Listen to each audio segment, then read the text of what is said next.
ರಾಜ್ಯದಲ್ಲಿ ಇಂದಿನಿಂದ ಬೆಲೆ ಏರಿಕೆ ಹೆಚ್ಚಾಗ್ತಾ ಇದೆ. ಇದರ ಬಗ್ಗೆ ಮಾತನಾಡಲಿಕ್ಕೆ ನಮ್ಮ ಜೊತೆ ಬಿಜೆಪಿಯ ಹಿರಿಯ ನಾಯಕರು ಹಾಗೂ ಸಂಸದರಾದ ಗೋವಿಂದ ಕಾರಜೋಳ ಅವರಿದ್ದಾರೆ. ಸರ್, ಇಂದಿನಿಂದ ಬೆಲೆ ಏರಿಕೆಯ ಬಿಸಿ ರಾಜ್ಯದ ಜನರಿಗೆ ತಟ್ತಾ ಇದೆ ಅನ್ನುವಂಥದ್ದು. 2023ರಲ್ಲಿ ಸಿದ್ದರಾಮಯ್ಯನವ್ರ ನೇತೃತ್ವದ ಕಾಂಗ್ರೆಸ್ ಸರ್ಕಾರ ಅಧಿಕಾರಕ್ಕೆ ಬಂದ ಮೇಲೆ ದುರಾಡಳಿತ, ಭ್ರಷ್ಟಾಚಾರ, ಬೆಲೆ ಏರಿಕೆ ನಿರಂತರವಾಗಿ ನಡೀತಾ ಇದೆ. ಸಿದ್ದರಾಮಯ್ಯನವರು ಅಧಿಕಾರಕ್ಕೆ ಬಂದ ಮೇಲೆ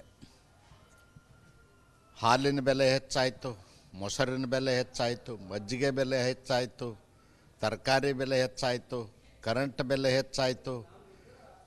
ವಿದ್ಯಾರ್ಥಿಗಳು ಒಂದು ಅಫಿಡವಿಟ್ ಮಾಡ್ತಿರ್ತಾರೆ, 20 ರೂಪಾಯಿ ಕೊಟ್ಟು ಅಫಿಡವಿಟ್. ಎದಕ್ಕಂದ್ರೆ ಇನ್ಕಮ್ ಸರ್ಟಿಫಿಕೇಟಿಗೆ, ಕಾಸ್ಟ್ ಸರ್ಟಿಫಿಕೇಟಿಗೆ ಒಂದು ಸಾಮಾನ್ಯವಾಗಿ ಅಫಿಡವಿಟ್ ಮಾಡ್ತಾರೆ. ಅಫಿಡವಿಟ್ ಮಾಡ್ತಕ್ಕಂಥವ್ರಲ್ಲಿ 90% ವಿದ್ಯಾರ್ಥಿಗಳು.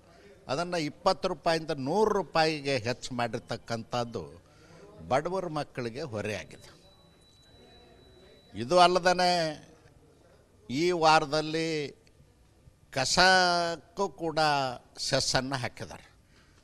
ಮನೆಯಲ್ಲಿ ಗೂಡಿಸಿ ಕಸ ತಿಪ್ಪಿಗೆ ಹಾಕ್ತಕ್ಕಂಥದ್ದಕ್ಕೂ ಕೂಡ ಈ ಲಜ್ಜೆಗೆಟ್ಟ ಸರ್ಕಾರ ಟ್ಯಾಕ್ಸ್ ಹಾಕಿದೆ.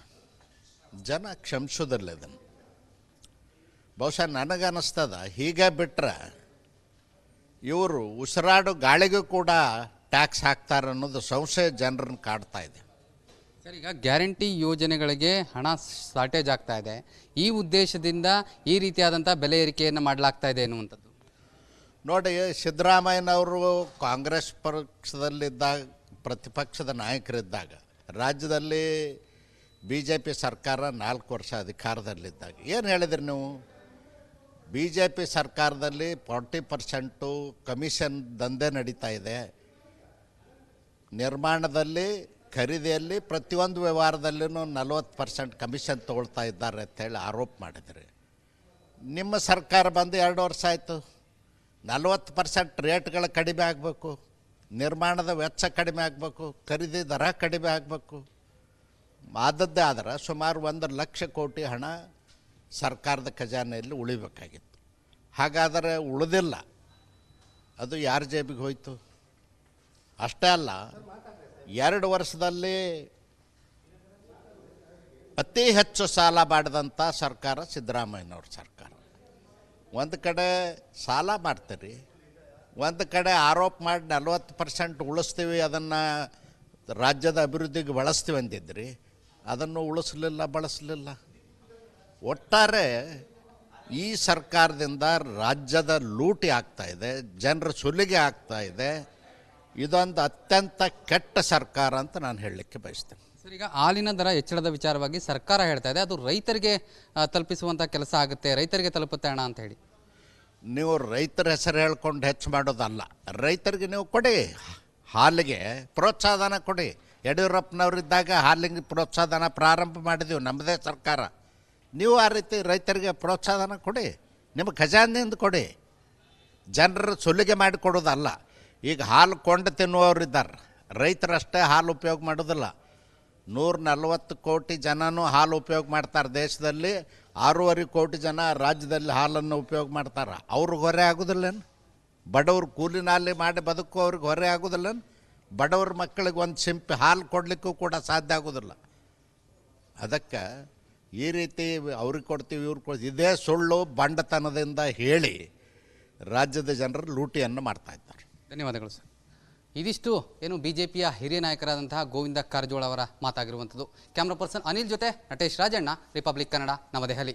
ರಾಜ್ಯದಲ್ಲಿ ಇಂದಿನಿಂದ ಬೆಲೆ ಏರಿಕೆ ಹೆಚ್ಚಾಗ್ತಾ ಇದೆ. ಇದರ ಬಗ್ಗೆ ಮಾತನಾಡಲಿಕ್ಕೆ ನಮ್ಮ ಜೊತೆ ಬಿಜೆಪಿಯ ಹಿರಿಯ ನಾಯಕರು ಹಾಗೂ ಸಂಸದರಾದ ಗೋವಿಂದ ಕಾರಜೋಳ ಅವರಿದ್ದಾರೆ.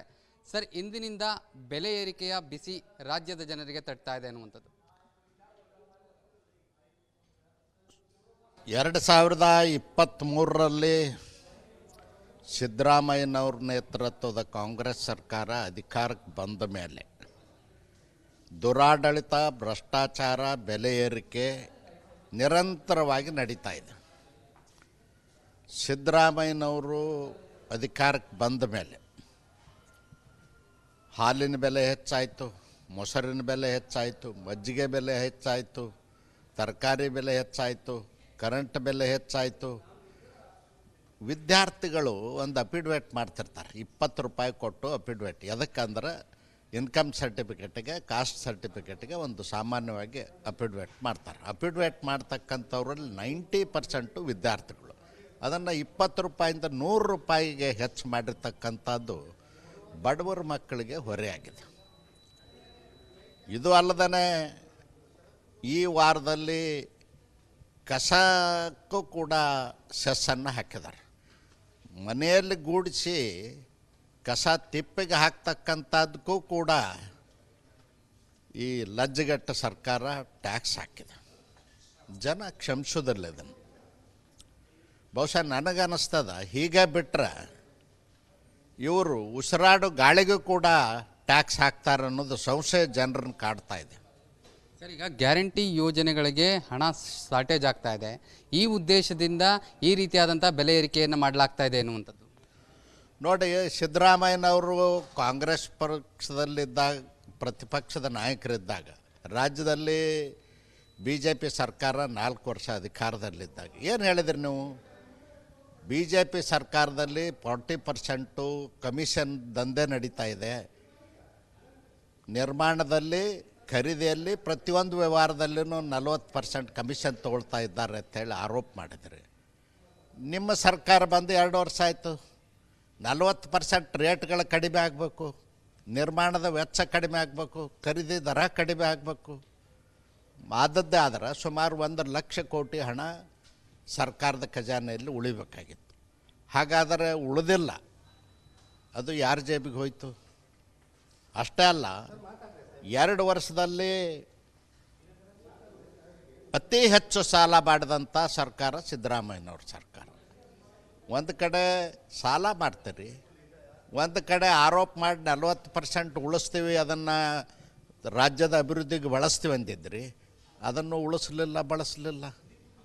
ಒಟ್ಟಾರೆ ಈ ಸರ್ಕಾರದಿಂದ ರಾಜ್ಯದ ಲೂಟಿ ಆಗ್ತಾಯಿದೆ, ಜನರ ಸುಲಿಗೆ ಆಗ್ತಾಯಿದೆ. ಇದೊಂದು ಅತ್ಯಂತ ಕೆಟ್ಟ ಸರ್ಕಾರ ಅಂತ ನಾನು ಹೇಳಲಿಕ್ಕೆ ಬಯಸ್ತೇನೆ. ಸರ್, ಈಗ ಹಾಲಿನ ದರ ಹೆಚ್ಚಳದ ವಿಚಾರವಾಗಿ ಸರ್ಕಾರ ಹೇಳ್ತಾ ಇದೆ ಅದು ರೈತರಿಗೆ ತಲುಪಿಸುವಂಥ ಕೆಲಸ ಆಗುತ್ತೆ, ರೈತರಿಗೆ ತಲುಪುತ್ತೆ ಹಣ ಅಂತ ಹೇಳಿ. ನೀವು ರೈತರ ಹೆಸರು ಹೇಳ್ಕೊಂಡು ಹೆಚ್ಚು ಮಾಡೋದಲ್ಲ. ರೈತರಿಗೆ ನೀವು ಕೊಡಿ, ಹಾಲಿಗೆ ಪ್ರೋತ್ಸಾಹಧನ ಕೊಡಿ. ಯಡಿಯೂರಪ್ಪನವರಿದ್ದಾಗ ಹಾಲಿಗೆ ಪ್ರೋತ್ಸಾಹಧನ ಪ್ರಾರಂಭ ಮಾಡಿದ್ದೀವಿ ನಮ್ಮದೇ ಸರ್ಕಾರ. ನೀವು ಆ ರೀತಿ ರೈತರಿಗೆ ಪ್ರೋತ್ಸಾಹಧನ ಕೊಡಿ, ನಿಮ್ಮ ಖಜಾನೆಯಿಂದ ಕೊಡಿ. ಜನರು ಸುಲಿಗೆ ಮಾಡಿಕೊಡೋದಲ್ಲ. ಈಗ ಹಾಲು ಕೊಂಡು ತಿನ್ನುವವರಿದ್ದಾರೆ, ರೈತರಷ್ಟೇ ಹಾಲು ಉಪಯೋಗ ಮಾಡೋದಿಲ್ಲ. 140 ಕೋಟಿ ಜನನೂ ಹಾಲು ಉಪಯೋಗ ಮಾಡ್ತಾರೆ. ದೇಶದಲ್ಲಿ 6.5 ಕೋಟಿ ಜನ ರಾಜ್ಯದಲ್ಲಿ ಹಾಲನ್ನು ಉಪಯೋಗ ಮಾಡ್ತಾರೆ. ಅವ್ರಿಗೆ ಹೊರೆ ಆಗೋದಿಲ್ಲೇನು? ಬಡವ್ರು ಕೂಲಿ ನಾಲಿ ಮಾಡಿ ಬದುಕುವವ್ರಿಗೆ ಹೊರೆ ಆಗೋದಿಲ್ಲೇನು?